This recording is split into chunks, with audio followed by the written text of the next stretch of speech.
స్తోత్రింతుమనే పాడు.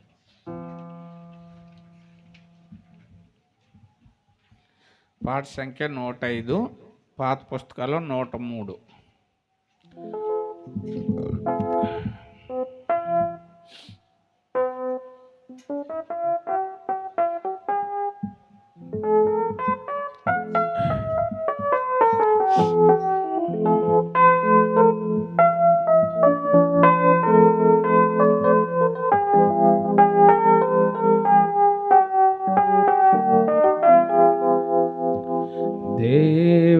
దేవుణ్ణి కొనియాడెదము, అవిరత త్రియకుని స్తోత్రింతుము. దేవుణ్ణి కొనియాడెదము, అవిరత త్రియకుని స్తోత్రింతుము. ఏపుగా దయాళుని పొగడెదము, పాప పరిహారుని పాడెదము. దేవుణ్ణి కొనియాడెదము, అవిరత క్రియకుని స్తోత్రింతుము. దూతలు స్తుతించు మహోన్నతుడు, కన్య మరియా యందు జన్మించెను. దూతలు స్తుతించు మహోన్నతుడు, కన్య మరియా యందు జన్మించెను. మహియందు చీకటి పోగొట్టి, ఇహ పర సుఖముల దయచేసెను. దేవుణ్ణి కొనియాడెదము, అవిరత క్రియకుని స్తోత్రింతుము. దేవుణ్ణి కొనియాడెదము, అవిరత క్రియకుని స్తోత్రింతుము. పాపశాపమును తీర్చాను, పాటలు పాడెను దేవ గొర్రె పిల్ల. పాపశాపమును తీర్చాను, పాటలు పాడెను దేవ గొర్రె పిల్ల. ఆ మంచి గొర్రెల పోయాడే, ప్రాణము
ఆడెదము అవిరత త్రియేకుని స్తుతింతుము దేవదేవుని కొని ఆడెదము అవిరత త్రియేకుని స్తుతింతుము తన స్వరూపము నే దర్శను ఆయనే నా రూపము దర్శను తన స్వరూపము నే దర్శను ఆయనే నా రూపము దర్శను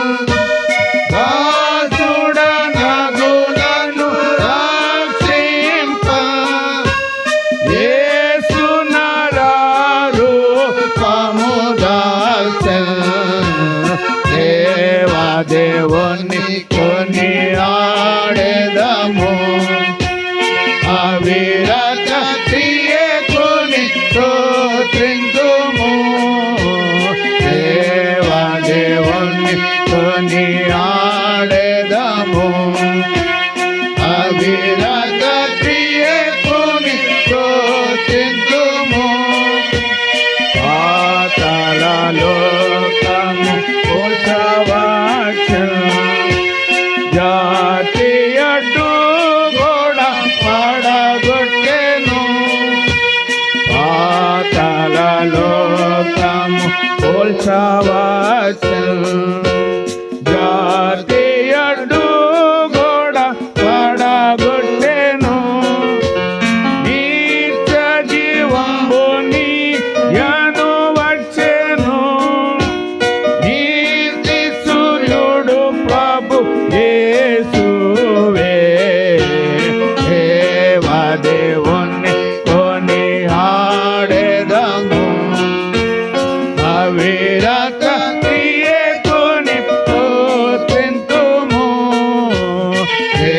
దేవదేవుని కొని ఆడెదము అవిరత త్రియేకుని స్తుతింతుము హల్లెలూయా పాడి ఆర్భాటింతుము హర్షముతో యేసును చాటెదము హల్లెలూయా పాడి ఆర్భాటింతుము హర్షముతో యేసును చాటెదము బాలుడైన తండ్రిని కీర్తింతుము విలువ శుద్ధాత్మను స్మరింతుము దేవదేవుని కొని ఆడెదము అవిరత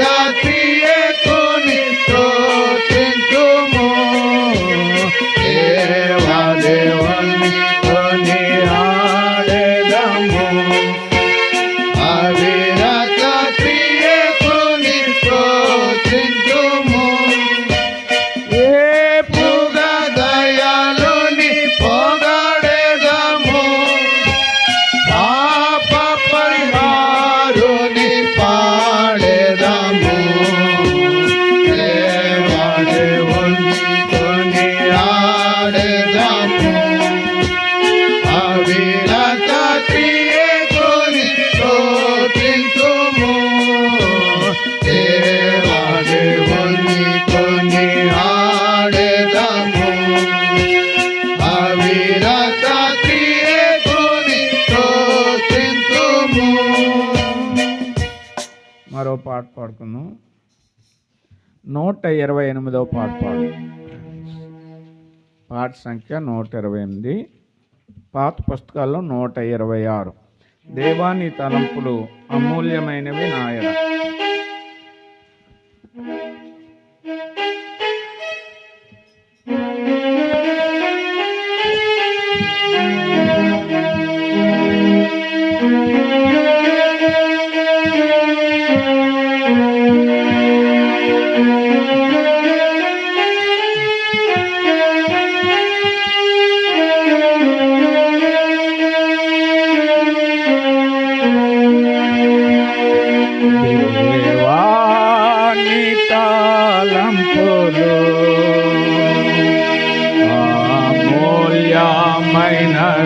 నాయడా నాయడాలని కరుణా సర్వసాదా నిలచుచున్నది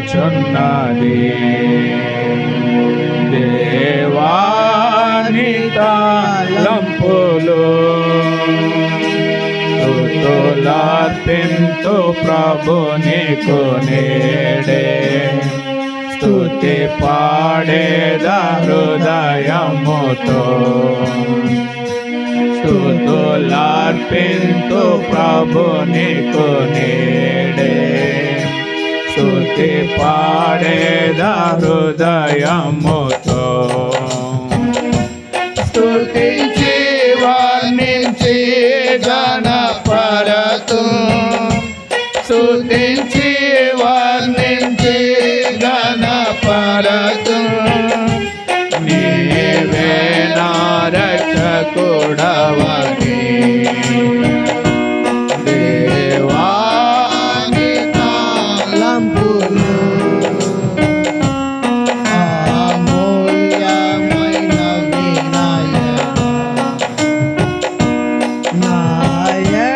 నాయడాలని కరుణా ప్రసాదా నిలచుచున్నది దేవాని తలంపులు మొదట నిన్ను ఎరుగనైతిని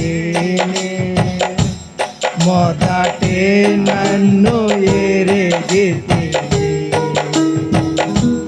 మొదట నిన్ను ఎరుగనైతిని మొదటి నన్ను ఎరిగితిని వెదకలేదు ప్రభువా నిన్ను వెదుకలేదు ప్రభువా నేను వెదికలేదు ప్రభువా నేను వెదకితివి పాపిని దేవాని తలంపులు అమూల్యమైనవి నాయడా నాయడాలని కరుణా సర్వసాదా నిలచుచున్నది దేవాని తలంపులు మరణమగు ఊబిలో ఉంటిని కరుణా నిలచి నన్ను రక్షింప మరణమగు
అద్భుతమైనది సిలువ దృశ్యం ప్రభువును కొట్టి ఉమ్మి వేసిరి అద్భుతమైనది సిలువ దృశ్యం ప్రభువును కొట్టి ఉమ్మి వేసిరి ప్రభును వర్ణింపన సఖ్యము ప్రభును వర్ణింపన సఖ్యము ప్రభువే సహించే దుఃఖము దేవాని తలంపులు అమూల్యమైనవి నాయడా నాయడాల నీ కరుణ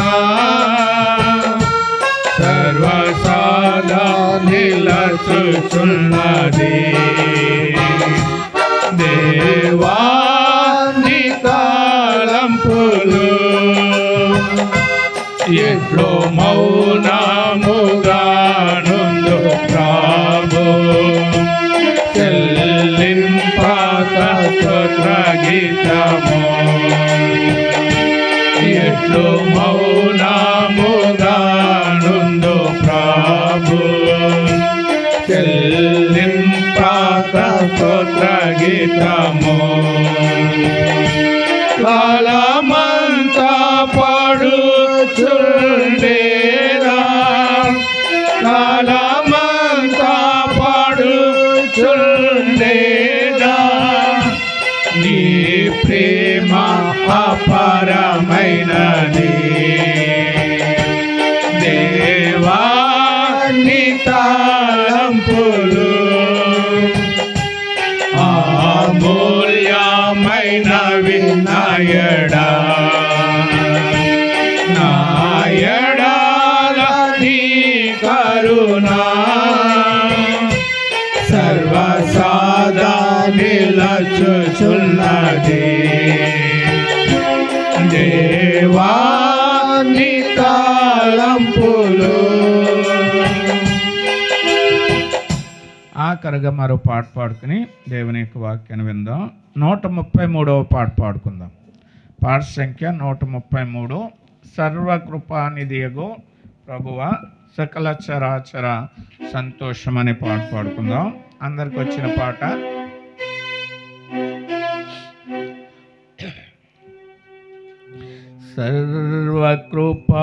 సర్వకృపానిధియగు ప్రభువా సకల చరాచర సంతోషమా స్తోత్రము చేసి స్తుతించెదము సంతసముగా నిన్ను పొగడెదము. హల్లెలూయా హల్లెలూయా హల్లెలూయా హల్లెలూయా హల్లెలూయా అని పాడెదను ఆనందముతో సాగెదను ఆనందముతో సాగెదను. ప్రేమించినను వెదకితివి ప్రీతితో నన్ను రాక్షి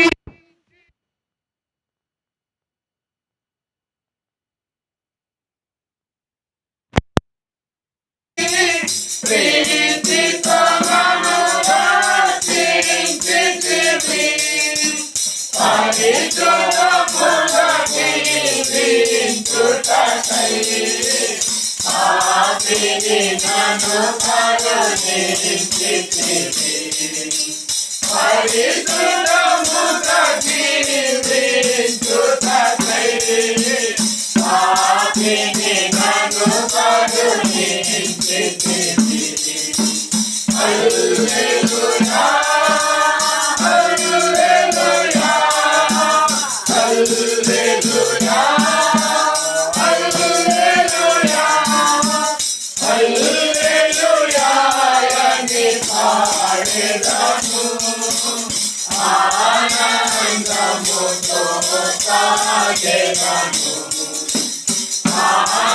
ఆనందముతో సాగెదను అల్పకాల శ్రమలను భరింప అనుదినము కృపనిచ్చితివి అల్పకాల శ్రమలను భరింప అనుదినము కృపనిచ్చితివి నాదుని అడుగు జాడలలో నడచుటకు నన్ను పిలిచితివి నాదుని అడుగు జాడలలో నడచుటకు నన్ను పిలిచితివి హల్లెలూయా హల్లెలూయా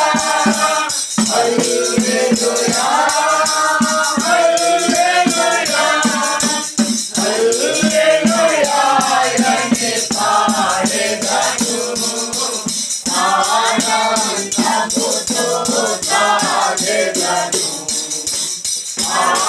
ఆనందముతో సాగెదను మరణ శరీరము మార్పులుంది మహిమ శరీరము పొందుటకై మరణ శరీరము మార్పులుంది మహిమ శరీరము పొందుటకై మహిమాత్మతో నన్ను నింపితివి మరణ భయములను తీర్చితివి మహిమాత్మతో నన్ను నింపితివి మరణ భయములను తీర్చితివి హల్లెలూయా హల్లెలూయా హల్లెలూయా హల్లెలూయా హల్లెలూయా అని పాడెదను ఆనందముతో సాగెదను ఆనందముతో సాగెదను భూమి నుండి శ్రేష్ఠ ఫలములను దేవునికి నిత్య స్వాస్థ్యముగా భూమి నుండి శ్రేష్ఠ ఫలములను దేవునికి నిత్య స్వాస్థ్యముగా భూజనములలో నుండినను ప్రేమించి దయగననిచ్చితివి భూజనములలో నుండినను ప్రేమించి దయగననిచ్చితివి హల్లెలూయా హల్లెలూయా హల్లెలూయా హల్లెలూయా హల్లెలూయా అని పాడెదను ఆనందముతో సాగెదను ఆనందముతో సాగెదను ఎవరు పాడని గీతమును యేసుని గూర్చి పాడుటకై ఎవరు పాడని గీతమును యేసుని గూర్చి పాడుటకై యేసువులే కై ప్రేమించెను యేసుకొని నేను వదలను యేసువులే కై ప్రేమించెను యేసుకొని నేను వదలను హల్లెలూయా హల్లెలూయా హల్లెలూయా హల్లెలూయా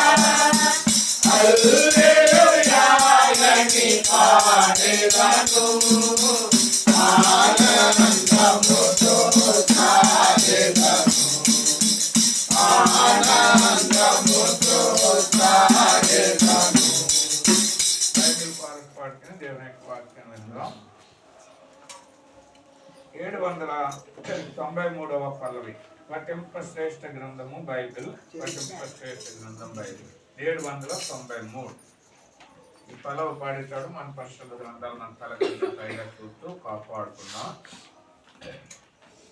పఠింప శ్రేష్ఠ గ్రంథము బైబిల్, పఠింప శ్రేష్ఠ గ్రంథము బైబిల్, అనుదినము పఠించిన ప్రేమతోడ నడుపును.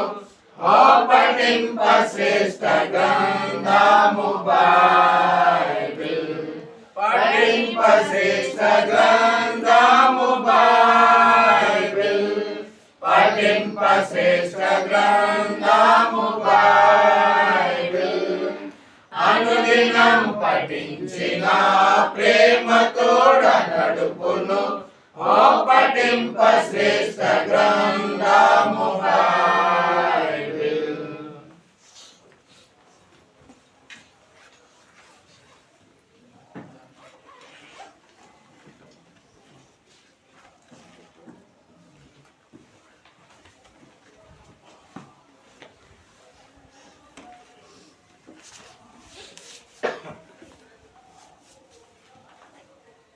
పరిశుద్ధ గ్రంథంలో నుంచి దేవుని యొక్క వాక్యాన్ని చదువుకుందాం. అపోస్తలుల కార్యములు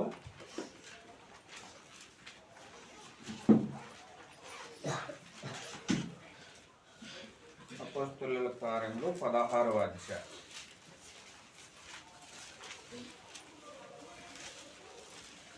అపోస్తలుల కార్యములు 16వ అధ్యాయము 30-31 వచనం. 30వ వచనము 31వ వచనం, 2 వచనాలు కలిసి చదువుకుందాం. అపోస్తలుల కార్యములు 16వ అధ్యాయము 30వ వచనము 31వ వచనం. వారిని వెలుపలికి తీసుకుని వచ్చి, అయ్యలారా, రక్షణ పొందుటకు నేనేం చేయవలనని అందుకు వారు, ప్రభు అయిన యేసునందు విశ్వాసం ఉంచుము, అప్పుడు నీవును నీ ఇంటి వారును రక్షణ పొందుదురని చెప్పి. సహాయం కొరకు ప్రభు చూద్దాం. ప్రియమైన తండ్రి, మమ్మల్ని ప్రేమిస్తున్న గొప్ప దేవా, ఉదయకాల సమయంలో నీ పరిశుద్ధ దినమైనటువంటి ఈ యొక్క పునఃస్థాన దినంలో ఈ రీతిగా బేతనీయ ఆరాధన ప్రార్థనా స్థలమందు సమకూర్చబడి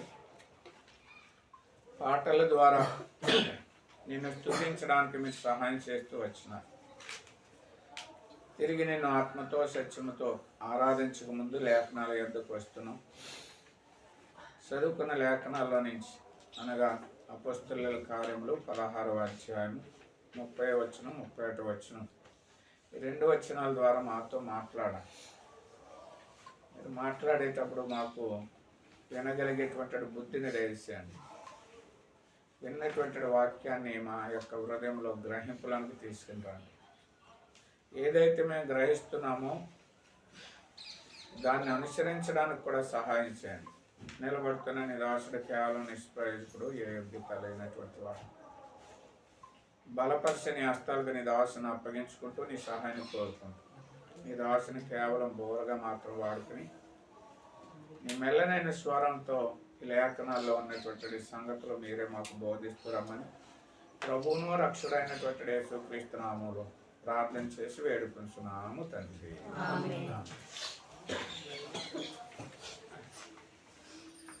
పరిశుద్ధ గ్రంథంలో మనము చదువుకున్నటువంటి లేఖనాలు అపోస్తలుల కార్యములు 16వ అధ్యాయము 30వ వచనం 31వ వచనం. అందరికీ బాగా ఎరుకైనటువంటి లేఖనాలు, తెలిసినటువంటి లేఖనాలు. అనేక మార్లు మన నోటితో అనేక పర్యాయాలు మనము చదివి మాట్లాడినటువంటి లేఖనాలు. ఇది ఎవరి కొరకు, ఎవరెవరి మధ్య జరిగిన సంభాషణ అనేది కూడా మనకు తెలిసినటువంటి సంగతులే. ఎందుకంటే పౌలును శీలను సువార్త ప్రకటిస్తుంటే పట్టుకుని చాలా దెబ్బలు కొట్టి వారిని చెరసాల్లో వేసినప్పుడు ఆ సరసాల్లో జరిగినటువంటి సందర్భాలన్నీ గమనించినటువంటి జైలు అధికారి పౌలు శీలలతో మాట్లాడుతున్నటువంటి సందర్భంలో జరిగిన వచనం, అయ్యలారా, రక్షణ పొందుటకు ఏమి చేయవలెననెను. అందుకు వారు, ప్రభు అయిన యేసునందు విశ్వాసముంచుము, అప్పుడు నీవును నీ ఇంటి వారును రక్షణ పొందుదురు. ప్రభువైన యేసునందు విశ్వాసముంచుము. ఈ చిన్న మాట అనేక మంది యొక్క జీవితాల్లో రక్షణ కార్యాలు జరిగిస్తుంది, అనేక మందికి మేలును జరిగించేదిగా ఉంది. విశ్వాసముంచకుండా నిజ రక్షణ అనేది ఎవరు కూడా పొందలేరు. ఒకవేళ మనుషులకు కనబడడానికి విశ్వాసం లేకుండా బాప్తీసం తీసుకొచ్చేమో కానీ బాప్తీసం వేరు, రక్షణ వేరు. బాప్తీసం పొందిన వారందరూ రక్షింపబడిపోయినాను అనుకుంటే మాత్రము పొరపాటు. ఆ రక్షణ ఎప్పుడు వస్తుందంటే నిజముగా దేవుడి యందు విశ్వాసముంచి బాప్తీసం పొందినప్పుడే. అందుకనే అపోస్తలుడైన పౌలు శీల ఈ మాట గురించి పదే పదే అనేక మందికి తెలియజేస్తూ వచ్చినారు. ఇక్కడ ఈ వ్యక్తి ప్రత్యేకంగా అడిగినప్పుడు రక్షణ పొందడానికి నేనేం చెయ్యాలి అని అతనిలో ఉన్న ఆతృత, ఆసక్తిని చూసి వారు చెప్తున్నటువంటి మాట ఏంటంటే, ప్రభువైన యేసునందు విశ్వాసముంచుము. మనం విశ్వాసముంచుతాం, అయితే పక్కనున్న మాట కట్ చేస్తాం. ఏంటది? ప్రభువైన యేసునందు విశ్వాసం ఉంచడం అనేది మనకు తెలియదు. చాలా వాటి మీద విశ్వాసం ఉంచుతాం.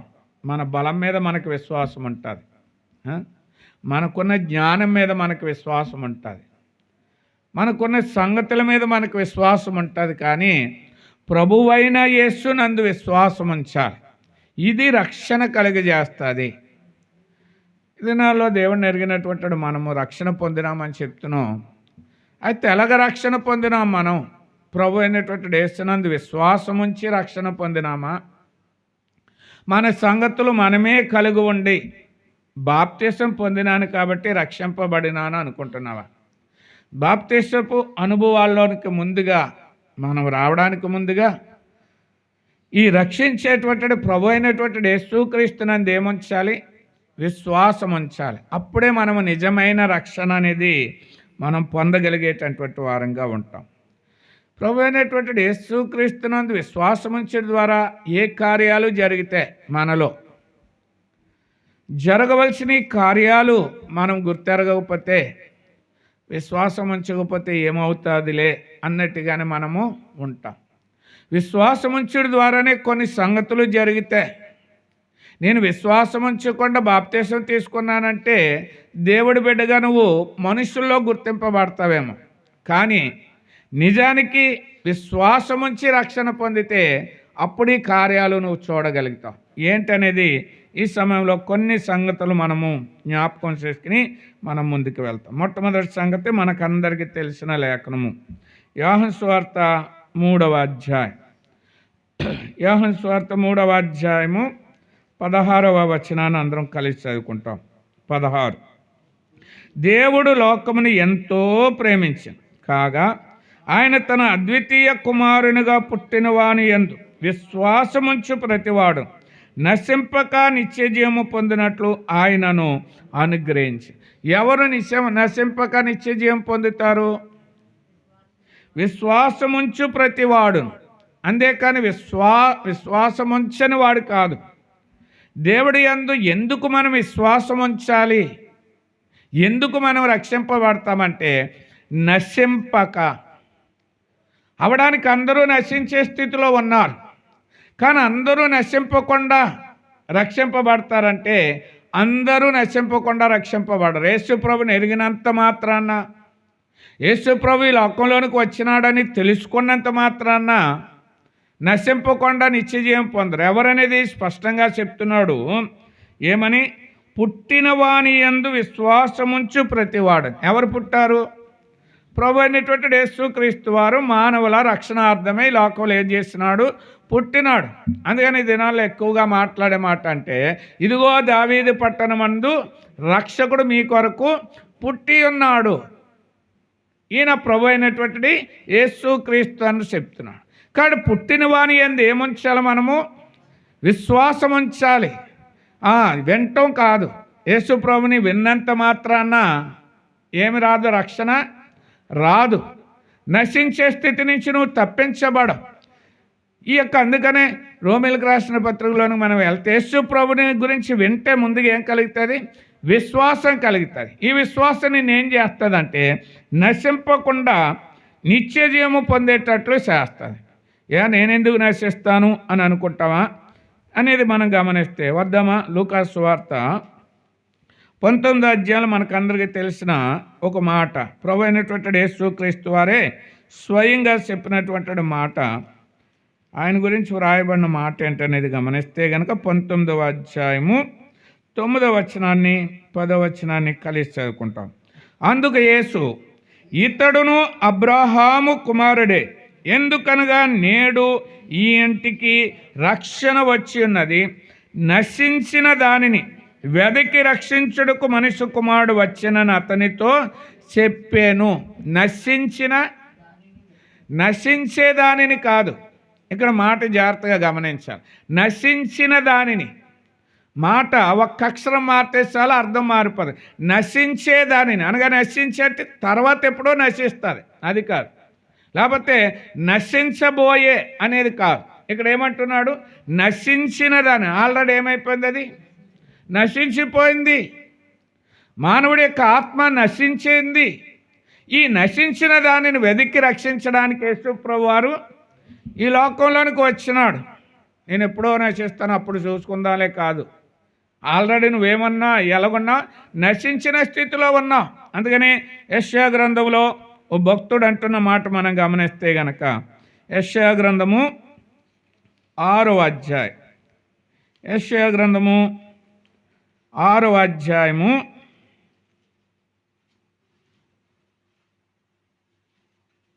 5వ వచనాన్ని నుంచి చదువుకుంటాం. యెషయా గ్రంథం 6వ అధ్యాయం 5వ వచనం. అయ్యో నేను అపవిత్రమైన పెదవులు గలవాడను, అపవిత్రమైన పెదవులు గల జనుల మధ్యను నివసించువాడను. నేను నశించి తిని రాజును సైన్యములకు అధిపతి యొగు యెహోవాను నేను కన్నులారా చూసి తిననుకొంటిని. ఇందులో నేను గమనించవలసిన మాట, నేను నశించి తిని, నశిస్తాను కాదు, నశిస్తానేమో కాదు, నశించి తిని. కారణం ఏంటంటే అపవిత్రమైన పెదవులు గలవాడను. ఎవరి మాట పలికేది? ప్రవక్త అని యెషయా అనేక మందిని ఖండించి అనేక రకాలుగా అనేక మాటలతో హెచ్చరించిన వాడు. ఏమంటాడు ఈయన? కొన్ని మాటలు చదువుదామా? 1వ అధ్యాయంలో ఏమంటున్నాడు ఈయన? 2వ వచనాన్ని చదువుకున్నాం. యెహోవా మాటలాడుస్తున్నాడు, ఆకాశమా ఆలకించుము, భూమి శివయగ్గుము. నేను పిల్లలను పెంచి గొప్పవారినిగా చేసి తిని వారు నా మీద తిరుగుబడి ఉన్నారు. ఎద్దు తన కామందు నెరుగును, గాడిద సొంతవాని దొడ్డి తెలుసుకును. ఇశ్రాయేలుకు తెలివిలేదు, నా జనులు యోసింపరు. పాపిష్టి జనమా, దోషభరితమైన ప్రజలారా, దుష్ట సంతానమా, చెరుపు చేపిల్లలారా, మీకు శ్రమ. ఎన్ని మాటలు మాట్లాడుతున్నాడు కదా ఇశ్రాయేలు పట్టుకుని. ఎవరు? ప్రవక్త అయిన యెషయా. కొన్ని మార్లు మేము కూడా అలాగ అందరినీ తిట్టేస్తాం, కానీ మా స్థితి మేము ఎరగం. కాబట్టి ఈ ప్రవక్త కూడా అంటున్నాడు, పాపిష్టి జనమంట, దోషభరితమైన ప్రజలంట, దుష్ట సంతానము, చెరుపు చేయు పిల్లలు అని చెప్పి 6వ అధ్యాయంకి వచ్చేటాడికి ఏమంటున్నాడు? వారు నశించిరే అంటలేదు, నేను నశించి తిని. కొన్ని మార్లు అన్ని సంగతులు మనము ఎరిగినటువంటి వారమే, కానీ ఎరిగి చెడిపోతిని అన్నట్లుగానే ఈ యెషయా ప్రవక్త కూడా ఆ మాటల ద్వారా ఏమైపోయినాడు? చెడిపోయినటువంటి వాడుగా, నశించినటువంటి వాడుగా ఉన్నాడు. కాబట్టి ప్రియమైనటువంటి బిడ్డలారా, మనం ఎప్పుడో నశిస్తాం కాదు, నశించిన మనలను యేసు ప్రభువారు రక్షించడానికి లోకంలోనికి వచ్చినాడు. ప్రభువా నేను నశించినాను. అందుకనే కొత్త నిబంధనలు ఎఫెసీయులకు రాసిన పత్రిక 2వ అధ్యాయం 1వ వచనం అంటాడు, పాపముల చేతను అపరాధముల చేతను మనము చచ్చిన వారు అనగా నశించిన వారు. చనిపోతాం కాదు, చచ్చిన వారు. ఈ మాటలే కొంచెం గుర్తెట్టుకోవాలి. జరిగిపోయిన సంగతులు అవి, జరుగుతాయేమో కాదు, జరిగిపోయి చచ్చినావు, నశించినావు. ఇది నీ స్థితి. ఇది దేనిని బట్టి మరలా నశించింది జీవములోనికి వెళ్తుంది, బ్రతుకుతుందంటే ప్రభు అయినటువంటి యేసుక్రీస్తునందు విశ్వాసం ఉంచడం ద్వారా. అందుకనే పౌలు శీల అతనికి చెప్తున్న మాట ఏంటి? ప్రభు అయినటువంటి యేసుక్రీస్తునందు ఏముంచండి? విశ్వాసం ఉంచు. అప్పుడు నీవేమవుతావు? రక్షణ పొంది. రక్షణ అంటే బ్రతుకుతావు. మరలా నశించిన నీ ఆత్మ ఏమవుతుంది? జీవింపజేయబడుతుంది. ఈ సంగతుల రక్క మనము యేసు ప్రభుని నమ్ముతున్నాం కానీ హృదయంలో ఏమంటలేదు. అసలు విశ్వాసం అంటే ఏమని విశ్వసించాలి? యేసు ప్రభుని, ప్రభు అయినటువంటి యేసుక్రీస్తునందు విశ్వాసం ఉంచండి అని చెప్పుకుంటాం మనం. ఏమని విశ్వసించాలి? యేసు ప్రభు దగ్గరికి వెళ్తే క్యాన్సర్ రోగం కూడా తగ్గించేస్తాడు. యేసు ప్రభు దగ్గరికి వెళ్తే నా బాధలు తొలగిపోతాయి. యేసు ప్రభుని మనం నమ్ముకుంటే ఆపదల నుంచి తప్పించేస్తాడు. ఇదా నమ్ముకోవడం? ఏమని విశ్వసించాలి? అందరికీ తెలిసిన లేఖనమే, కానీ దాని మీద మన దృష్టి ఉండదు ఎప్పుడు. దాని గురించి ఆలోచన కూడా సేమ్. విప్లవంగా రాసిన లేఖనాన్ని పక్కన పెడతాం కానీ మనకు ఉపయోగం లేనటువంటివన్నీ కూడా మనం చేస్తాం. చదువుదామా? రోమిలకు రాసిన పత్రిక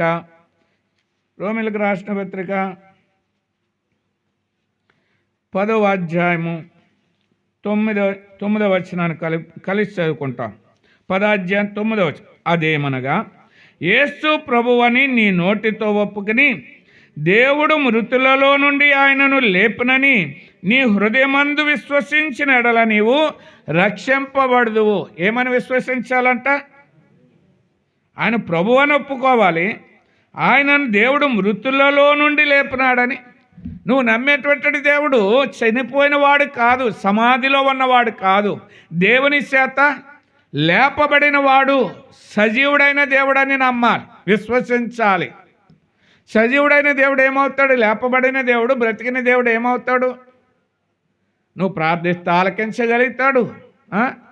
తర్వాత నువ్వు చేసేవన్నీ చూడగలుగుతాడు, నీతో మాట్లాడగలుగుతాడు. ఇది సజీవుడు చేసేది. అదే చనిపోయి సమాధిలో ఉన్నాడు, అని చనిపోయాడు అంటే యేసుప్రభు అన్నాడు. చనిపోయిన వాడు వినగలుగుతాడా? వినలేడు. మాట్లాడగలుగుతాడా? కాబట్టి వాక్యంలో వ్రాయబడి ఆయన మన కొరకు ఒక్కసారి చనిపోయినాడు. కానీ మనం ఇప్పుడు చూసినప్పుడు ఆయన యుగయుగాలు కూడా ఎటువంటి వాడు? జీవిస్తున్నవాడు. ఆయనకి మరణం లేదు. ఇక ఎందుకు చనిపోయినాడు అంటే మన కొరకు చనిపోయినాడు. మన పాప పరిహారం నిమిత్తమైన చనిపోయి పాత పెట్టబడి తిరిగి లేచిన దేవుడిగా ఉన్నాడు. ఇది నా యేసుప్రభు దగ్గరకు వస్తున్నా కానీ ఏం విశ్వసిస్తున్నాను? యేసుప్రభు నీ కొరకు చనిపోయి తిరిగి లేచిన దేవుడని నీ హృదయంలో విశ్వాసం ఉందా? ఎవరన్నా అడిగితే ఖండితంగా చెప్పగలుగుతావా? నేను నమ్ముతున్నానండి, నా ప్రభువు తిరిగి లేచిన దేవుడు, అది నా విశ్వాసము. ఎలా చెప్తావంటే మీరు నమ్మినా నమ్మకపోయినా నా ప్రభు ఎవరు? తిరిగి లేచిన దేవుడు.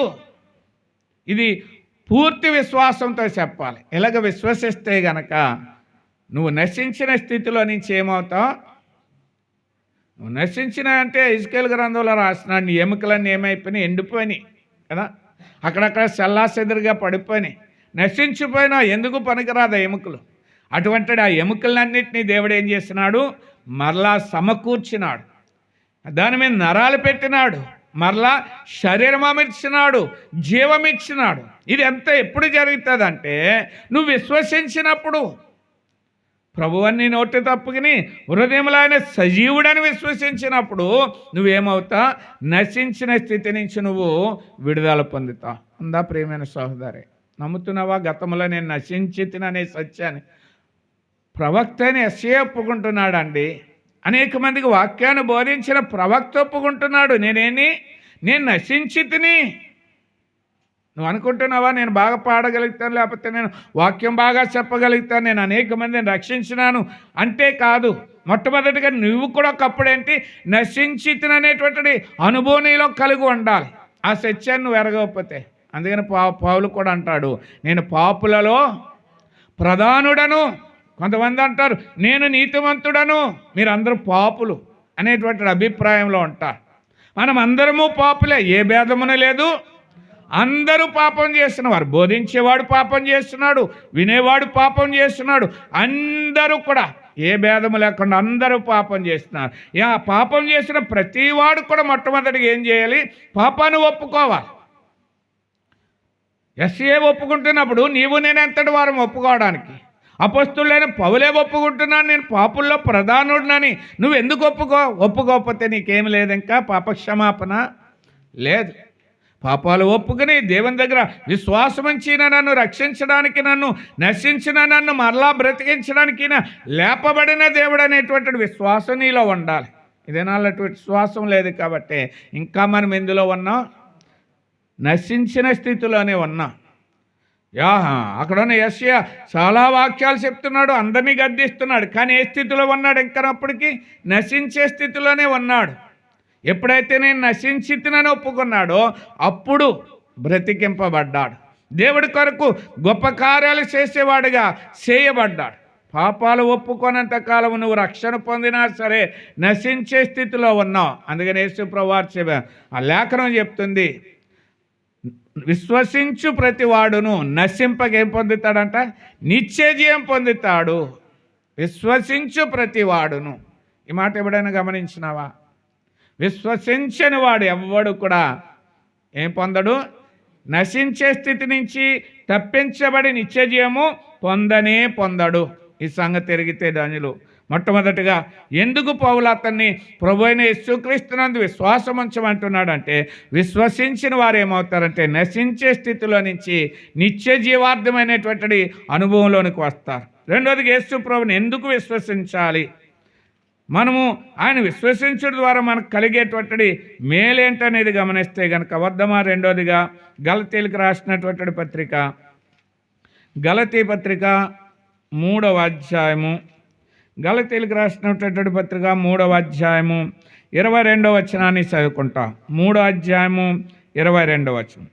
యేసుక్రీస్తునందలి విశ్వాస మూలముగా కలిగిన వాగ్దానము విశ్వసించు వారికి అనుగ్రహింపబడినట్లు లేఖనము అందరిని పాపములో బంధించెను. యేసుక్రీస్తునందలి విశ్వాస మూలంగా కలిగిన వాగ్దానము ఏం కలుగుతుందంట? వాగ్దానం కలిగింది. యేసు ప్రభునందు ఎవరైతే విశ్వాసం ఉంచినారో వారికి ఏమొచ్చిందంట? వాగ్దానం వచ్చింది. ఏ వాగ్దానం?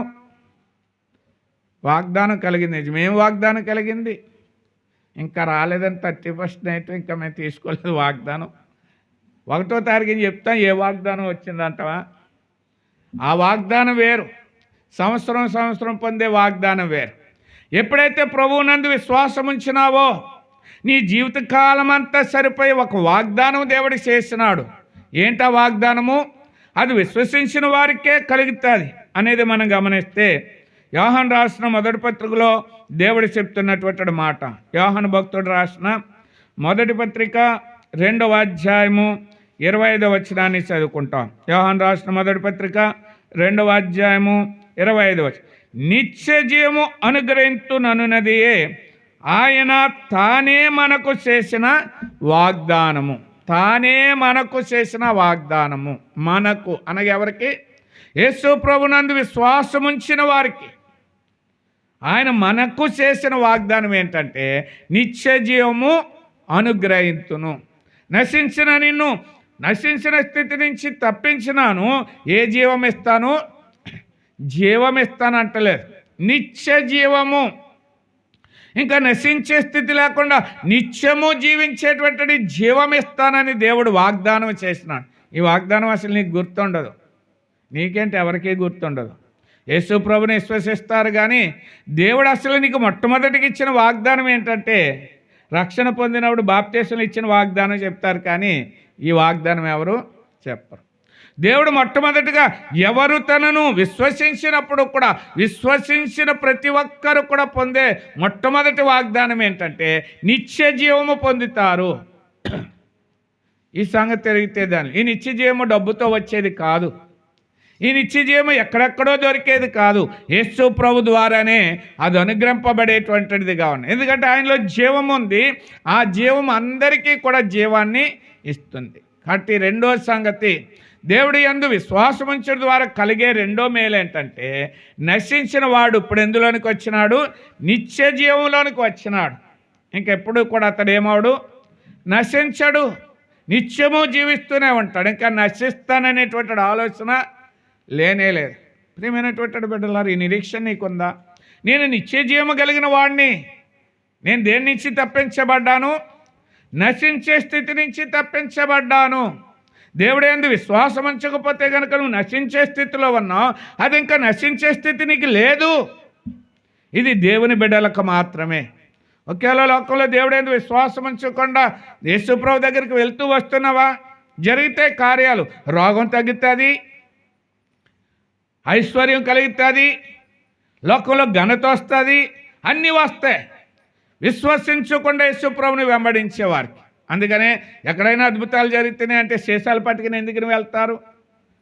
వారికి అనుభవం లేదు. విశ్వసించుడు ద్వారా దేవుడు మమ్మల్ని నశించే స్థితి నుంచి తప్పిస్తాడు, విశ్వసించుడు ద్వారా నిత్య జీవమని వాగ్దానానికి వారసులుగా చేస్తాడని ఆలోచన లేదు. వారి ఆలోచన అంతా దేని మీద ఉంటుందంటే, దేహ సంబంధమైన భౌతికపరమైనటువంటి ఆలోచనలో ఉంటారు. ఈ రోగం తగ్గితే చాలు, నా ఆర్థిక పరిస్థితులు బాగుంటే చాలు, లోకంలో నా పేరు బాగుంటే చాలు, వీటి గురించే ప్రోకలాడతారు. అవి ఎక్కడెక్కడైతే దొరుకుతున్నాయి అంటే, కొంతమంది ఇక్కడి నుంచి అమలాపురం కూడా వెళ్తారు. అక్కడ స్వస్థత ప్రార్థనలు జరుగుతున్నాయి అంటే అక్కడికి కూడా వెళ్తారు. ఇక్కడుండి నువ్వు విశ్వాసంతో దేవుడిని అడిగితే, నువ్వు ముందుగా రక్షింపబడితే నశించే స్థితిలో నుంచి విడుదల పొందితే ఇక్కడ నీ ప్రతి అక్కరా దేవుడు తీరుస్తాడు. ఎక్కడికో ప్రయాసపడి పోకలాడవలసిన పని లేదు. కానీ వారి ఆలోచన అంత ఏంటంటే భౌతికపరమైన వాటి మీద ఉంటుంది కాబట్టి. కానీ దేవుడు ఆత్మ గురించి ఆలోచిస్తాడు. అందుకనే మీరు ఏది అడిగినాను నేను అది మీకు దేహ సంబంధమైన అడుగుతావా ఇస్తాను, ఆత్మ సంబంధమైన అడుగుతావా ఇస్తాను. కానీ ఆత్మ సంబంధమైనటువంటివి అయితే నిత్యము నీకు మేలు చేస్తే, భౌతిక సంబంధమైన దేహ సంబంధమైనటువంటివి అయితే భూమి మీదే నీకు మేలు చేస్తే, భూమిని విడిచిన తర్వాత ఏ మేలు? క్యాన్సర్ రోగం తగ్గిందండి, కానీ హృదయ రోగం తగ్గలేదు. క్యాన్సర్ రోగం తగ్గిన తర్వాత చనిపోయిన రక్షణ లేకుండా పరలోకం వెళ్తావా? ఎల్లో. ఇది ఖండితం. ముందుగా తగ్గాలి? హృదయంలోనే పాపరోగం తగ్గాలి. ఎందుకంటే వాక్యం చెప్తుంది ఇర్మియా గ్రంథంలో, హృదయం అన్నిటికంటే మోసకరమైంది, అది ఘోరమైన వ్యాధి గలది. ఈ రోగం తగ్గాలంటే పరలోకం వెళ్ళాలంటే. అందుకని దేహంలో ఉండే క్యాన్సర్ కాదు, ఎయిడ్స్ కాదు, ఏ రోగము కూడా నేను పరలోకానికి వెళ్ళకుండా ఆటంకపరచదు. రక్షణ పొందినావు, దేవుడి యందు విశ్వాసం ఉంచినావు, క్యాన్సర్ రోగంతో సరిపోయినావా పరలోకం వెళ్తావు. ఏ రోగంతో అయినా. ఎందుకంటే బైబిల్ గ్రంథంలో అనేకమైన ఉదాహరణలు ఉన్నాయి. ఎలీషా ఎటువంటి రోగము? మరణకరమైన రోగంతో చనిపోయినాడు. దాన్నే క్యాన్సర్ అన్నారు. దానికి పెట్టిన పేరే క్యాన్సర్. హిజ్కియా ఉన్నాడు, తను కూడా క్యాన్సర్కు గురైనాడు. నువ్వు చచ్చిపోబోతున్నావు, ఇంకా బతకవు అని చెప్పినారు. అయినా బ్రతికించినాడు దేవుడు. ఆ రోగాలు ఇక్కడ తగ్గినంత మాత్రాన అవి తగ్గిన తర్వాత దేవుడిని నమ్ముకోకుండా పరలోకం వెళ్తావనేది అసాధ్యము. ఆ రోగాలు ఉండి కూడా హృదయ రోగం తగ్గితే గనక పరలోకం తజ్జునికు. కాబట్టి రెండోదిగా దేవుడు మనకిచ్చిన, దేవుడు యందు విశ్వాసం ఉంచడం ద్వారా వచ్చే రెండో లాభం ఏంటంటే నిత్య జీవం అనుగ్రహిస్తానని దేవుడు నీకేం చేసినాడు? వాగ్దానం చేసినాడు. వాగ్దానం చేసిన వాడు నమ్మదగిన వాడు, మాట తప్పడు.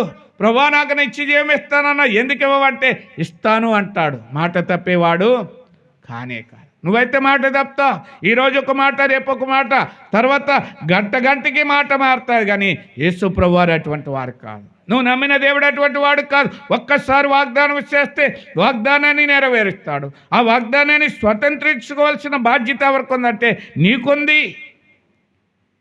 అది పొందేటువంటి మార్గాల్లో నడుస్తున్నావా?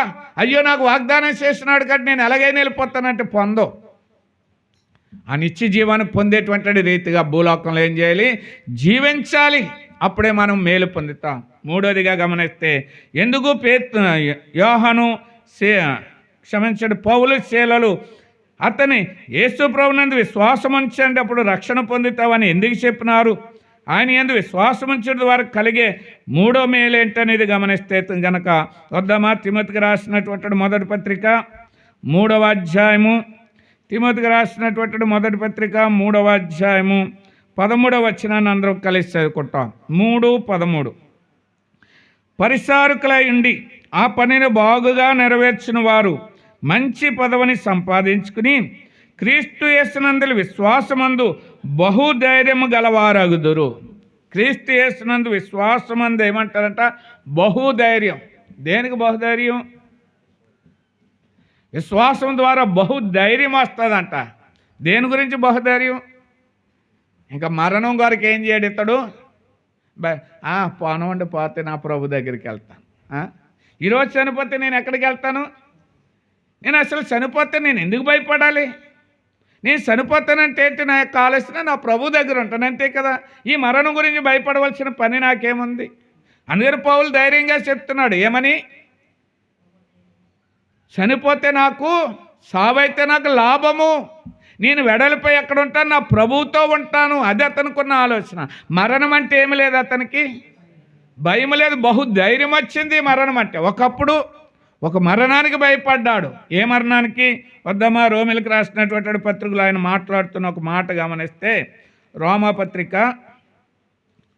రోమిలకు రాసినటువంటి పత్రికలో పౌలు ఏమంటున్నాడంటే 7వ అధ్యాయము, రోమిలకు రాసిన పత్రిక 7వ అధ్యాయము 23వ వచనాన్ని నుంచి చదువుకుంటాం. 23 నుంచి. వేరొక నియమము నా అవయముల్లో ఉన్నట్టు నాకు కనబడుచున్నది. అది నా మనస్సునందున్న ధర్మశాస్త్రములతో పోరాడుచు నా అవయములోనున్న పాప నియమమునకు నన్ను చెరపట్టి లోబరుచుకుని, అయ్యో నేనెంత దౌర్భాగ్యుడను! ఇట్టి మరణమునకు లోనగు శరీరము నుండి నన్నెవడు విడిపించి. ఇట్టి మరణమునకు లోనగు శరీరము నుండి. ఎట్టి మరణము? ఇట్టి మరణం అంటున్నాడు. ఎట్టి మరణం చాలాసార్లు చూపించినాను. ప్రకటన గ్రంథము అక్కడికి వచ్చి చదివితే అర్థమవుతుంది. ప్రకటన గ్రంథం 8వ అధ్యాయము 21వ వచనాన్ని అందరం కలిసి చదువుకుంటాం. ప్రకటన గ్రంథము 21వ అధ్యాయం, క్షమించండి, 21వ అధ్యాయం 8వ వచనం. ప్రకటన గ్రంథం 21:8. పిరికివారును అవిశ్వాసులను అసహ్యులను నరహంతకులను వ్యభిచారులను మాంత్రికులను విగ్రహారాధికులను అబద్ధికులందరూ అగ్ని గంధకములతో మండు గుండములో పాలు పొందుదురు. ఇది 2వ మరణం. అగ్ని గంధకములతో మండే గుండము. ఈ మరణానికి భయపడుతున్నాడు ఎవరు? పౌలు. అయ్యో నేనెంత దౌర్భాగ్యుడను! ఇట్టి మరణమునకు లోనగు ఈ శరీరము నుండి నన్ను ఎవడు? ఇట్టి మరణానికి ఏది లోబరుస్తుంది? శరీరము. ఈ శరీరం ఏం చేస్తుందంటే పాపానికి లోబరుచుకుంటుంది. అందుకని ఆ పై వచనాన్ని నుంచి చదివించినాను. అతనిలో ఒక పాప నియమం ఉందంట. దేవుడికి యథార్థంగా జీవించాలని మనసైతే ఉంది, కానీ ఈ పాప శరీరం ఏం చేస్తుంది? ఆ పాప నియమానికి లోబరుస్తుంది. చెయ్యి పర్లేదు, నేను ఎవడు చూడడం లేదు, నీ మాట ఎవడు వింటలేదు, పర్లేదు. కానీ ఎప్పుడైతే రక్షణలోనికి వచ్చినాడో ఆ మరణం నుంచి విడుదల పొందినటువంటి వాడే అంటున్నాడు, చావైతే లాభం. ఈ చావైతే ఈ లోకంలో మరణించడం చాలా సంతోషం. బాధల నుంచి విడుదల, నెమ్మదితో కూడిన జీవితంలోనికి వెళ్ళిపోతాం మనం. అలాగని నువ్వు అనుకున్నాడు ఇక్కడ నీకు నువ్వుగా చనిపోతే కాదు. దేవుడిచ్చిన ఆయుష్కాలమైన తర్వాత నరులారా తిరిగి రండి అని పిలిచి ఆ పిలుపు కొరకు నువ్వు ఎదురు చూస్తూ ఉంటే ఆయన పిలిచినప్పుడు ఏం చేయాలి? మనం సంతోషంగా వెళ్ళిపోవచ్చు. కాబట్టి ఇది గనక నువ్వు పొందవు. అనగా యేసు ప్రభునందు విశ్వాసం ఉంచినటువంటి వారికి మరణం అంటే ఏమైపోతుంది? భయం. అయ్య బాబు ఇంకొక రోజు కూడా బతికితే బాగుంటుంది, ఏదో రకంగా బతికించండి రా, హైదరాబాద్ అనే తీసుకెళ్ళండి రా, అక్కడికి తీసుకెళ్ళండి రా, నన్ను ఎలాగే చంపేస్తారేంట్రా, భయం. మరణం అంటే భయం. అదే దేవుడిని ఎరిగిన వాడికైతే మరణానికి. అందుకని సేవకుడి దగ్గరికి వెళ్ళి, అన్నా మీకు ఈ రోగం వచ్చిందంటే, ఏముంది నా ప్రభు దగ్గరికి వెళ్తే, ఎందుకు మీరు ఏడుస్తున్నారు అన్నాడంట. నేను చనిపోతున్నానంటే మీరు ఎందుకు ఏడుస్తున్నారు? నేను నా ప్రభు దగ్గరికి, నా ప్రభువు రమ్మంటున్నాడు, వెళ్తున్నాను, మీరు ఎందుకు ఏడుస్తారు? కారణం ఏంటంటే మరణం అంటే ఏంటో వారు ఎరిగినారు. ఈ లోకంలో ఉండే మరణము దేవుని దగ్గరికి సమీపస్తుడుగా చేస్తుంది. కానీ యేసు ప్రభువునందు విశ్వాసం ఉంచినటువంటి వాడు భయపడాలి. ఎందుకంటే ఇక్కడ కొల్లు మూసిన తర్వాత నిత్యాగ్నిగుండం అనేటువంటి మరణం ఉంది. అది ఒక్క క్షణం పోయేది కాదు. ఏమన్నా సత్త ఏం చూసి వచ్చామనుకుంటున్నావా? దినదినము చూడాలి. అది నిత్య జీవంతో కూడి యేసు ప్రభుతో సదాకాలం సంతోషంగా ఎలా ఉంటావో, యేసు ప్రభునందు ఇక్కడ విశ్వాసం ఉంచకుండా ఆ మరణానికి వెళ్తే గనక అది కూడా యుగయుగాలుగానే, ఇక అక్కడ ఏమీ అంతం లేదు. అది కూడా ఆ బాధకు అంతం లేదు. రోజు రోధిస్తమే. ఇది నా మాటలతో చెప్పేది కాదు, పరిశుద్ధ గ్రంథంలో వ్రాయబడినటువంటి మాట. చదువుదాం ఒకసారి. ప్రకటన గ్రంథంలో దాని గురించి చెప్తున్నటువంటి మాట. 14వ అధ్యాయం, ప్రకటన గ్రంథము 14వ అధ్యాయము 9వ వచనం నుంచి చదువుకుంటాం. 9 నుంచి. మరియు వేరొక దూత అనగా 3వ దూత వీరు వెంబడి వచ్చి గొప్ప స్వరం ఇలాగూ చెప్పెను, ఆ క్రూర మృగమునకు గాని దాని ప్రతిమకు గాని ఎవడైనను నమస్కారం చేసి తన నొసట ఎందేమి చేతి మీదనేమి ఆ ముద్ర వేయించుకుని ఎడల ఏమీయూ కలపబడకుండా దేవుని ఉగ్రత పాత్రలో పోయబడిన దేవుని కోపమును మద్యమును వాడు త్రాగును. పరిశుద్ధ దూతల ఎదుటను గొర్రెపిల్ల ఎదుటను అగ్ని గంధకముల చేత వాడు బాధింపబడును. వారి బాధా సంబంధమైన పొగ యుగయుగములు లేచును. ఆ క్రూర మృగమునకు కానీ దాని ప్రతిమకు కానీ నమస్కారము చేయవారును దాని పేరు గల ముద్ర ఎవడైనాను వేయించుకుని వాడును రాత్రింబగళ్ళు నెమ్మది లేని వారే యుందురు. చూసారా, యుగయుగాలు లేస్తుంది. యుగయుగాలలో కూడా మరలా ఏమైనా పగలేమైనా రెస్ట్ ఉంటుందా? రాత్రి రెస్ట్ ఉంటుంది. ఏదో ఒక రోజు రెస్ట్, ఓ రోజు మనం ఏమంటే పగలంతా పని చేసుకుంటా, రాత్రి ఏం చేసుకుంటా ఇక్కడ రెస్ట్. అలసింది కానీ మరల బాలంది అక్కడ అలా కూడా ఉండదంట. ఇక్కడ ఎందుకని రాస్తున్నాడు వివరంగా, రాత్రింబగళ్ళు, రాత్రి పగలు కూడా బాధే.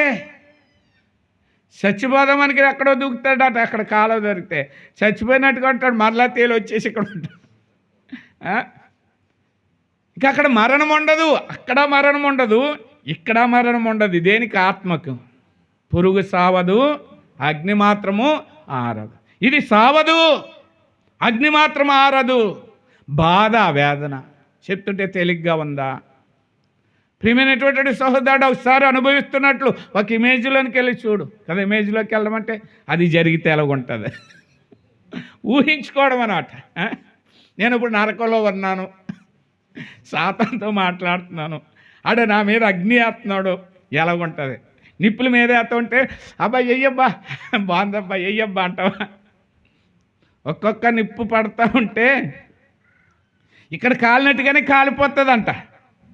దేహమంతా కాలిపోతుంది. అబ్బా చచ్చిపోతున్నా మరలి బాధ అంతా అనిపించిన తర్వాత మరలా శరీరం మామూలుగా వచ్చేది. ఈ నిప్పులు అయిపోయిన తర్వాత మరలా ఈ శరీరాన్ని తీసుకెళ్ళి శేషంలో ముంచుతాడంట. రకరకాల బాధలండి. నరకం గురించి నువ్వు వినాలంటే నరకములో 24 గంటల పుస్తకం ఒకటి ఉంది. అది చదివితే గనక అక్కడ ఉన్నటువంటి బాధలన్నీ ఎలాగుంటాయో మనం ఎరగలుగుతాం. కాబట్టి ప్రియమైన బిడ్డలారా, ఇట్టి మరణాన్ని నుంచి దేవుడు నిన్ను నన్ను ఏం చేసినాడు? తప్పించినాడు. కాబట్టి ఈ 3 అంతల అనుభవం కొరకు యేసుప్రభువు వారి లోకంలోనికి వచ్చినాడు. ఎరిగినావా? నా యందు విశ్వాసం ఉంచండి. ఆయన కూడా బతిమలాడుకున్నాడు. ఏమని? నా మాట విని నా యందు విశ్వాసం ఉంచిన వాడు నిత్య జీవము గలవాడు. ఆయన యందు విశ్వాసం ఉంచాలి. ఇది నాకు కూడా యేసుప్రభువు దగ్గరకు వస్తున్నావు, కానీ అన్నీ ఉంటున్నాయి కానీ ఏముంటలేదు? హృదయములో విశ్వాసం ఉంటలేదు.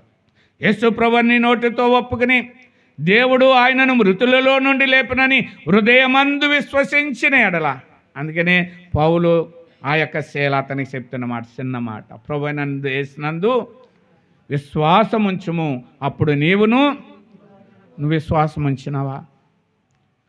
నువ్వు ఈ అనుభవంలోనికి వచ్చినావా? దేవుడు నన్ను ఈ రీతిగా మొట్టమొదటిగా ఏం చేస్తున్నాడు? నశించిన స్థితి నుంచి నన్ను తప్పించినాడు. రెండోదిగా నిత్య జీవం ఇస్తాననేటువంటి వాగ్దానాన్ని నాకు ఇచ్చినాడు. మూడోదిగా మరణం అంటే భయపడని బహుధైర్యాన్ని నాకు పుట్టించినాడు. ఈ 3 అంతల అనుభవం నీకు వచ్చిందని చెప్పగలుగుతావా? ఇది ఇంకా నీకు రాలేదంటే హృదయంలో నీకేమి లేదని అర్థం, విశ్వాసం లేదు. అందుకనే చచ్చిపోతానంటే అనుమానం, వెళ్తానంటవా పరలోకం? ఇంకా అనుమానమే.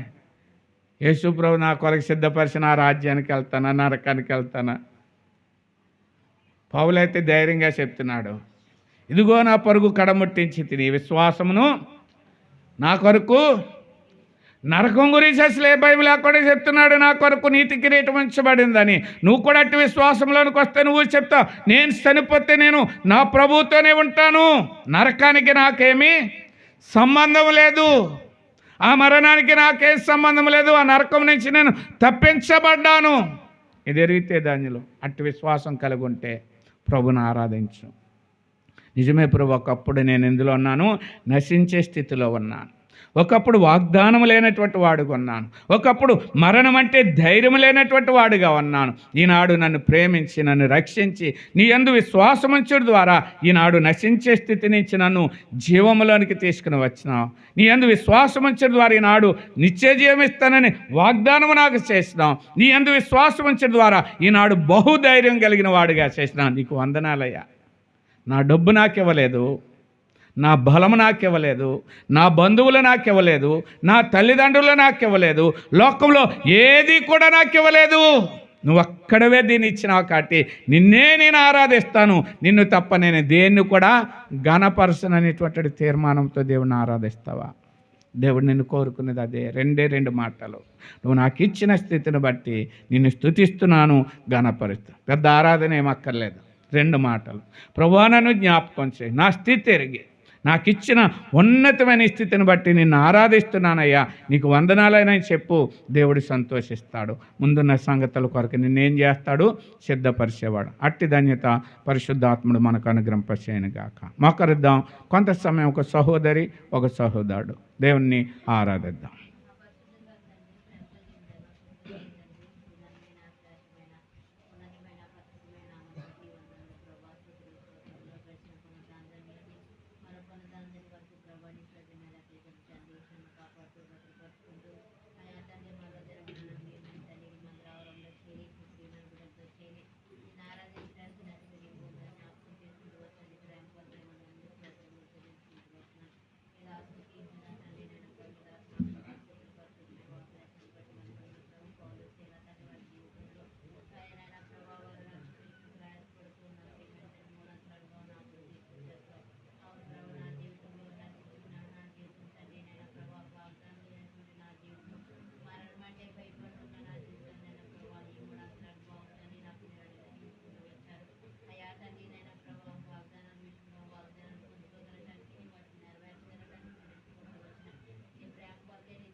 ప్రభావ నీ సేవలు నిలబెట్టి నీ లేఖనాల ద్వారా నాతో మాట్లాడుతూ నన్ను చదివిస్తూ నన్ను నడిపి నన్ను నీ వైద్యులు మరణించిన నీ ప్రేమలో కూడా వందనాలు స్థితిలో స్తోత్రాలు చెల్లించుకుంటూ వస్తున్నాను నా ప్రభావ ఎన్ని సరిగ్గా వందల ఇప్పుడు మరణించిన నీ లేఖనాల ద్వారా ఎన్నో సార్లు చదివిస్తాను అయినప్పుడు నా ప్రభావ నీ వైపు నేను తిరగలేదు నేను ప్రభావ మరి నాలుగు విశ్వాసాన్ని గురించినాను మరి నా ప్రభావ మరి ఈ లోపంలో నా ప్రభావ నన్ను ఉన్నంతకాలం నా ప్రభావ నీ అందు విశ్వాసం ఉంచి నా ప్రభావ మన విశ్వాసం ఉంచే రీతిలో నన్ను నా ప్రభావ నీ సంతానంలో జ్ఞాపకం చేస్తున్నాను నా ప్రభావ మరి ఈ లోపంలో నీ అందు విశ్వాసం ఉంది రక్షణ లేకుంటే నా ప్రభావ నా ఇంట్లో మానేస్తున్న నాకైతే నా ప్రభావ మరణించిన తర్వాత నా ప్రభావ నిత్య దినంలోకి నా ప్రభావ పాఠం అయిపోతుంది దాని నుంచి నన్ను తప్పించినాను నా ప్రభావ నీ రక్షణ అనుగ్రహించిన ప్రభావ ఈ లోకంలో ఉన్న లోకాన్ని నన్ను దూరపరుచున్నాను నీ ప్రేమ పట్ల వందనాలు చెల్లించుకున్నాను పాపానికి నన్ను దూరపరుచున్నాను వందనాలు స్థితిలో చూస్తున్నాను నా ప్రభావ మరి నిత్యరాజ్యంలో చేరాలంటే నాకు విశ్వాసం నా ప్రభావ ఆ తర్వాత కూర్చోవాలి అతి పరిస్థితుల్లో నేను పడిపోతున్నప్పుడు నీ లేకుండా నువ్వు నాతో మాట్లాడుతూ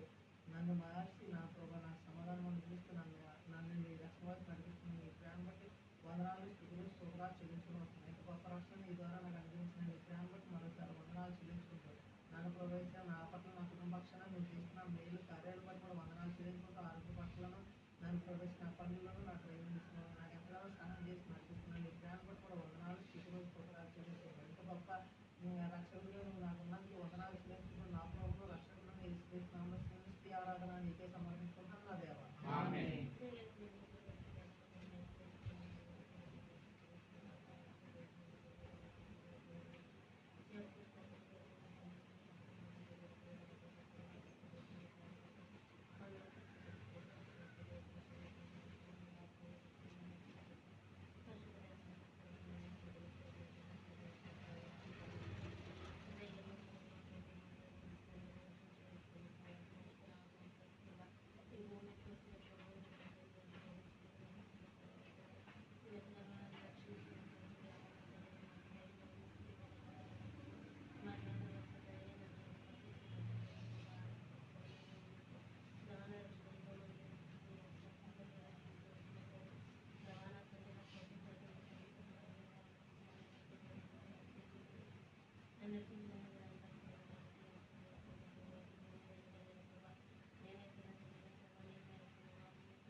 ఆమేన్.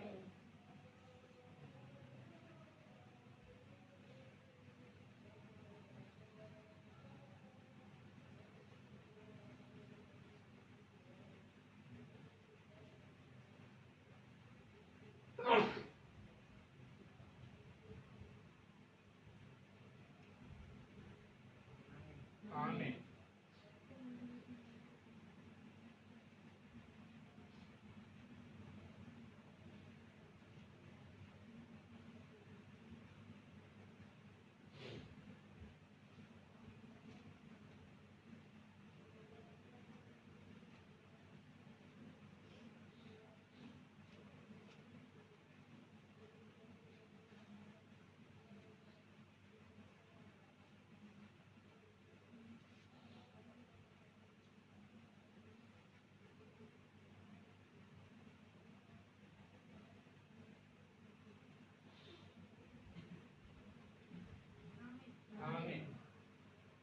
దయతో కూర్చునండి.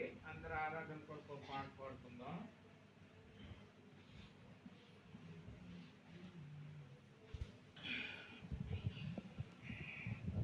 రండి పౌలు గారు.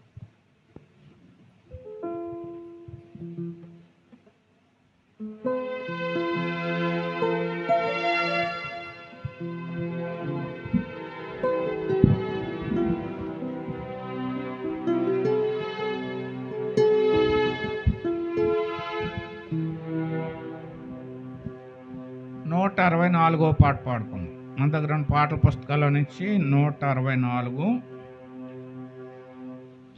మొదటి 2 శరణాలు ఆఖరి శరణం పాడుకుందాం. మొదటి 2 ఆఖరి శరణం 164 పాత పుస్తకాల్లో 162.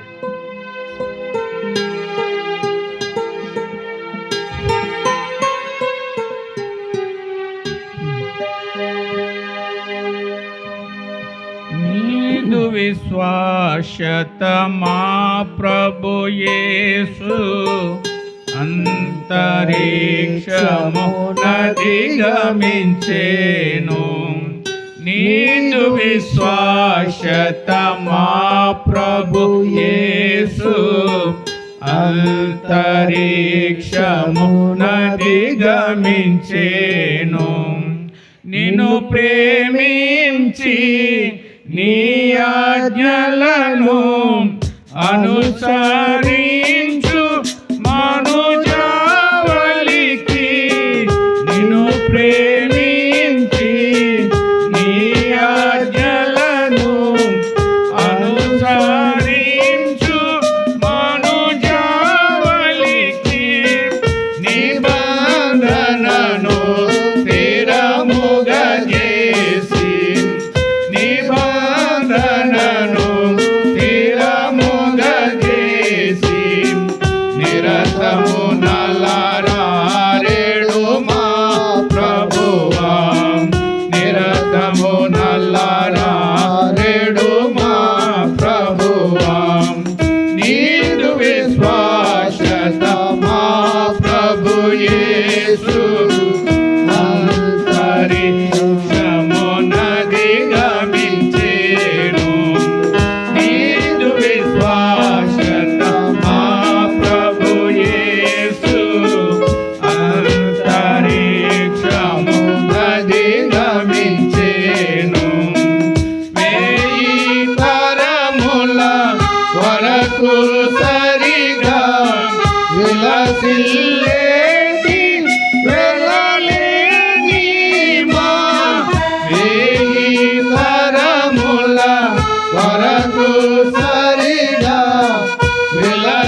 విధముల ప్రభు సంగములో విధముల ప్రభు సంగములో నీదు విశ్వాసత మా ప్రభు యేసు అంతరిక్షము నది గమించేను నీదు విశ్వాసత మా ప్రభు యేసు అంతరిక్షము నది గమించేను.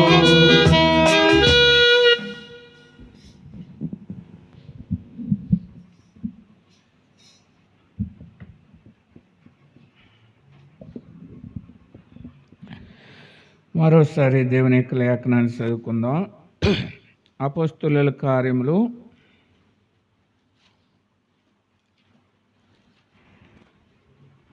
16వ అధ్యాయము. అపోస్తులుల కార్యములు 16వ అధ్యాయము 30-31వ వచనం. 2 వచనాలు కలిసి చదువుకుంటాం. వారిని వెలుపలికి తీసుకుని వచ్చి, అయ్యలారా, రక్షణ పొందుటకు నేనేమి చేయవలనను? అందుకు వారు, ప్రభు అయిన యేసునందు విశ్వాసముంచుము, అప్పుడు నీవును నీ ఇంటి వారును రక్షణ పొందుదురని చెప్పి. రక్షణ పొందుటకు నేనేమి చేయవలను? ఎవరైనా ఈ మాట అంటుంది ఎవరు? చెరసాల అధికారి. చెరసాల అధికారి ఖైదీలను అడుగుతున్నాడు కదా. పౌలు శీల ఎవరు? ఖైదీల దగ్గరకు వచ్చి, అయ్యలారా ఏమంటున్నాడు? అయ్యలారా. పౌలు శీల ఎవరు? ఖైదీలు, బంధింపబడిన. అంత ప్రేమగా ఏయ్ ఓయ్ అంటారు కదా. ఒక ఖైదీని చూసేటాడికి, ఒక నేరస్తుడిని అయ్యలారా అనేటువంటి పదం వస్తుంది ఎవరికైనా? పైకి ఈయన ఏమన్నప్పుడు సామాన్యుడా? ఆ జైలంతటికి అధికారి, చెరసాల అధికారి అయ్యుండి ఖైదీలను పట్టుకుని ఏమంటున్నాడు? అయ్యలారా అంటున్నాడు. మొట్టమొదటి సంగతి. రెండోదిగా ఏమంటున్నాడు? రక్షణ పొందడానికి నేను. కాబట్టి మనం ఇది గమనిస్తే, ఎందుకని ఖైదీల దగ్గర అంత మర్యాదగా మాట్లాడుతూ రక్షణ గురించి అడుగుతున్నారంటే కారణాలు ఉండాలి కదా. ఒక అధికారి ఖైదీల దగ్గర అంత నమ్రతగా ఉండి వాళ్ళ దగ్గర తెలుసుకోవాలనే ఆసక్తి వచ్చిందంటే, మనము దీని దగ్గర గమనించవలసిన సంగతులు చాలా ఉంటాయి. జైల్లోనికి వచ్చిన ఆ సమయం మొదలుకుని, ఎవరు?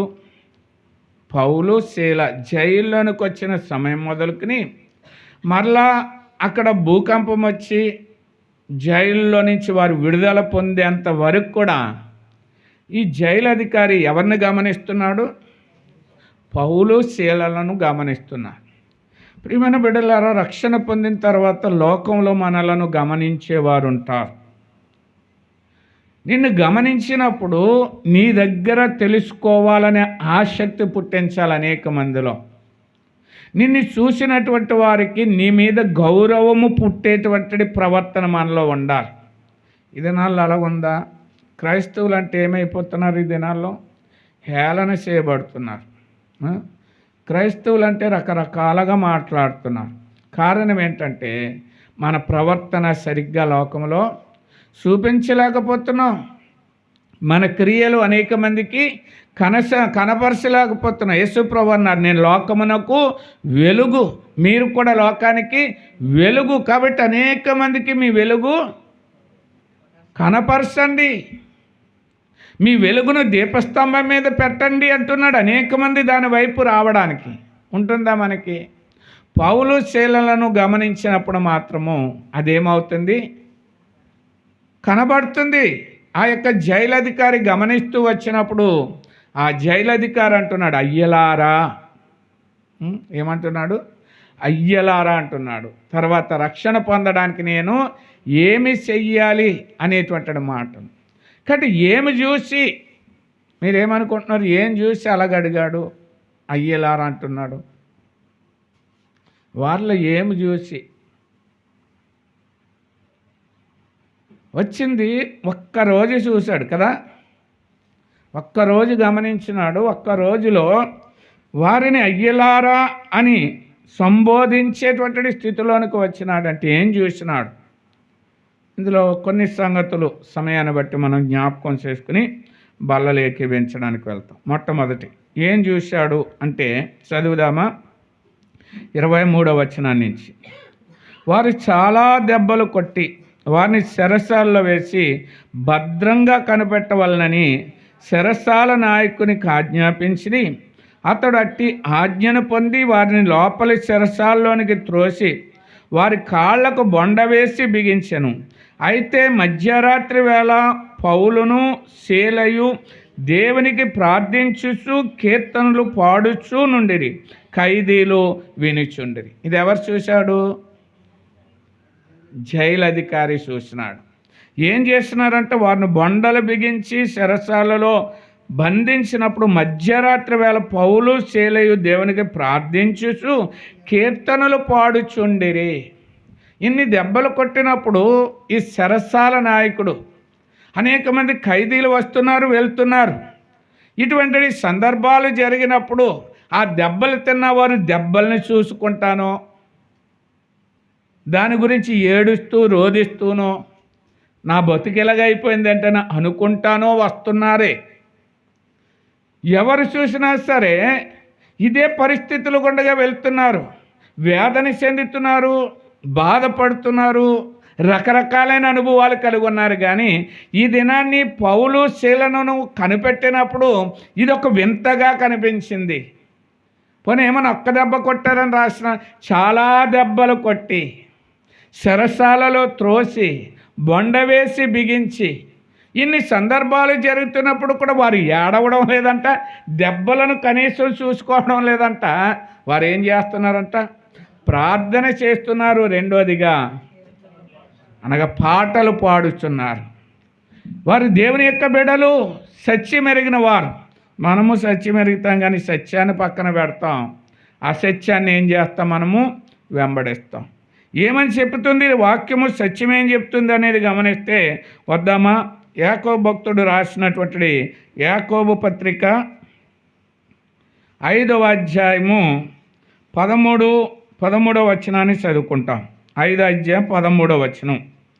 మీలో ఎవనికైనాను శ్రమ సంభవించినా అతడు ప్రార్థన చేయవలెను, ఎవనికైనాను సంతోషము కలిగినా అతడు కీర్తనలు పాడవలెను. ఈ రెండు సందర్భాలు అక్కడ జరుగుతున్నాయి. ఏంటది? మీలో ఎవరికైనాను శ్రమ సంభవించినా ఏం చేయాలి? ప్రార్థన చేయాలి. ఇప్పుడు పౌలు శీలలు ఎందులో ఉన్నారు? శ్రమలో ఉన్నారు. ఆ శ్రమను బట్టి ఏం చేస్తున్నారు? ప్రార్థించి. అక్కడ బాగుందండి. కానీ సంతోషము కలిగిన మీరేం చేయాలి? కీర్తనలు, పాటలు పాడాలి. వాళ్ళకి ఏం సంతోషం వచ్చింది? శ్రమలో ఉన్నారు, దెబ్బల్లో నుంచి రక్తం కారుతూ ఉంది, బాధలో ఉన్నారు, ఏడవలసిన బదులు వారు ఏమంటున్నారు? సంతోషంగా పాటలు పాడుతున్నారు. ఇలా శ్రమ పొందేటాడు పాటలు పాడే వాళ్ళని నేను ఎవరిని చూడలేదు, వీళ్ళనే చూస్తున్నా. ఎందుకు పాడుతున్నారు? శ్రమ కలుగుట మాకు మేలు. అప్పుడు మేలును చూస్తే అది మేలు అనుకుంటే ఏమొస్తుంది? సంతోషం వస్తుంది. అది కీడనుకుంటే ఏడుపు వస్తుంది. ఇప్పుడు పౌలుకిని శీలకు అది ఎలాగుంది? మేలుగా ఉంది. ఈ శ్రమ మాకు మేలు కాబట్టి ఏం చేస్తున్నారు? పాటలు పాడుతున్నారు. మనకి శ్రమ వస్తే